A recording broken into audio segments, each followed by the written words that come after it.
This is the latest offering from Sky. It's called Sky Glass. Let's get in the box. So here you have it, Sky Glass. So as you can see, I get myself into the box here. There are 3 sizes, small, medium and large. Small being a 43-inch 4K screen at £675. 55 inches is the medium at £875. And 65-inch at the time of recording is £1,075 direct from Sky themselves. And that is for the unit before we start paying per month.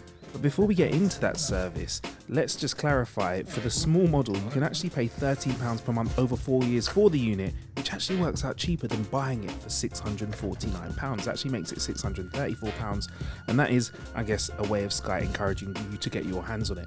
And if 4 years is too much, there's also another rate of £26 a month for 2 years with a £20 upfront payment, and that will mean that you'll pay a total of £644.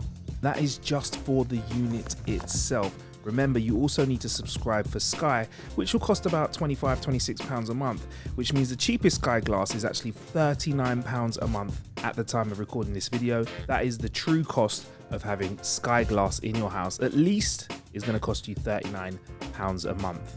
And if you want to add Sky Glass to extra rooms in your property, that's £10 a month for each room, plus a £50 one-off payment for every single stream puck, which is what they supply for you to have Sky Glass in multiple rooms on other TVs.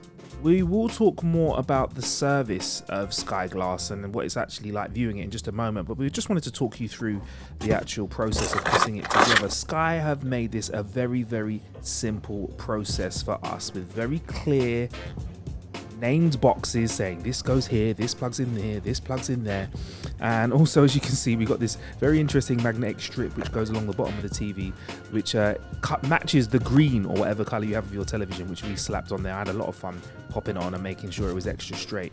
But in terms of putting it together, I'd say it's a very simple process. However, when you've got the larger 55, 65-inch televisions, it's definitely a 2-person job.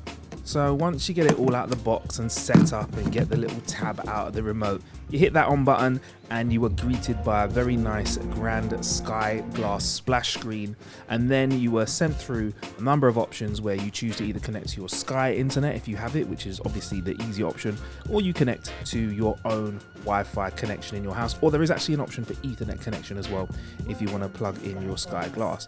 Once that's all done, you get another splash screen and you get a really cool kind of talk through all kind of examples of what Sky Glass is, how you can use it, how fantastic the quality and sound of it is, telling you how awesome they think Sky Glass is, how good it's going to look, and how good it is going to sound. And this is where I will get to one of my first points that I think are really positive with Sky Glass. For a flat screen television with speakers inbuilt, it has got a very nice clear output which seems to replicate voice, bass and treble at a very reasonable rate, and also doesn't seem like you have to turn it really, really loud. It sounds really good at low volume as well. You find that with a lot of slim speakers on televisions, they actually struggle to replicate bass, and I think because this is a bit of a thicker TV, they've actually managed to give you a bit more speakerage, or a bit more, shall I say, balanced output when it comes to the mid, treble and bass. So once you get that little splash screen, you can decide which of the experiences you want. One of those is enhanced with all of the smart features where you can talk to your television. It's kind of like an always on mode. And the other one uses slightly less electricity, where you just basically, it works when you press buttons on it. So you don't get to say hey, hello Sky, can I do this? Search for this. That's all turned off. Anyway, pop a couple of AA batteries into the remote there. Quick note about the remote. Lights up. Pretty impressed with that. Quite like that. If you have a Sky Q remote, the first thing you'll probably notice is that some of the buttons have been moved around, like the volume and the channels, and also they've removed the wheel button that you used to have. If you could just look there, I'm just pressing my way through the buttons. That's a menu button there. That's a play and a pause there. That's obviously mute. That isn't this kind of wheel button. It's actually something that you press up, down, left and right, that circular bit. There's a home button. There's the speaker button. If you press that, it's kind of like the equivalent of saying hello Sky. It will listen to what you say. There's also that big red button there, which isn't for record, it's for adding something to your playlist. And you've got your good old volume buttons. And of course, just in case you haven't realized, the remote does match the color of your Sky Glass.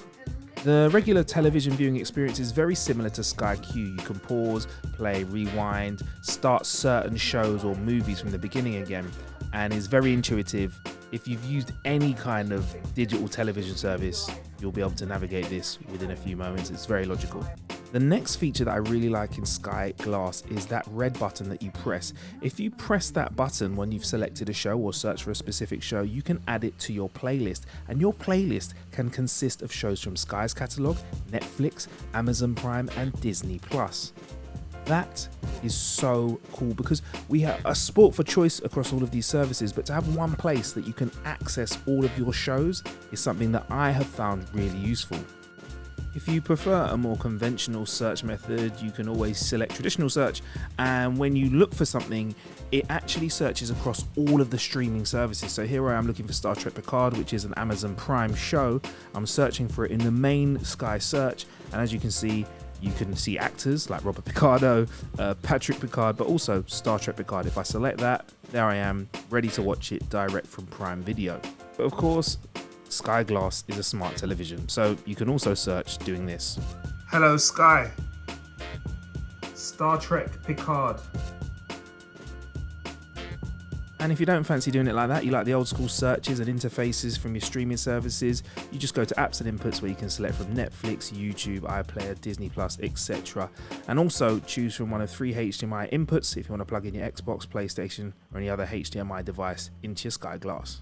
So what do I think of Sky Glass? Well, it is a very easy to set up 4K streaming service and obviously piece of hardware where you can watch all of your favorite shows and have a playlist in one place. And for me, that's what makes it really good, because there's so many different places for you to get content from nowadays. So to have a playlist all in one place is really good for me. It sounds great, it looks crisp, it works really well in terms of plugging in your 4K next gen consoles into, and it's obviously packed full of content at a cost which I explained earlier on in the video.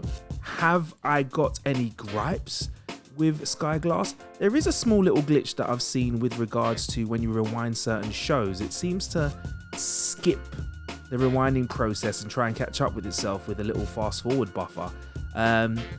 It's not the biggest deal, but it's something that I've noticed, and that was across different services like Disney Plus and also Sky programs as well.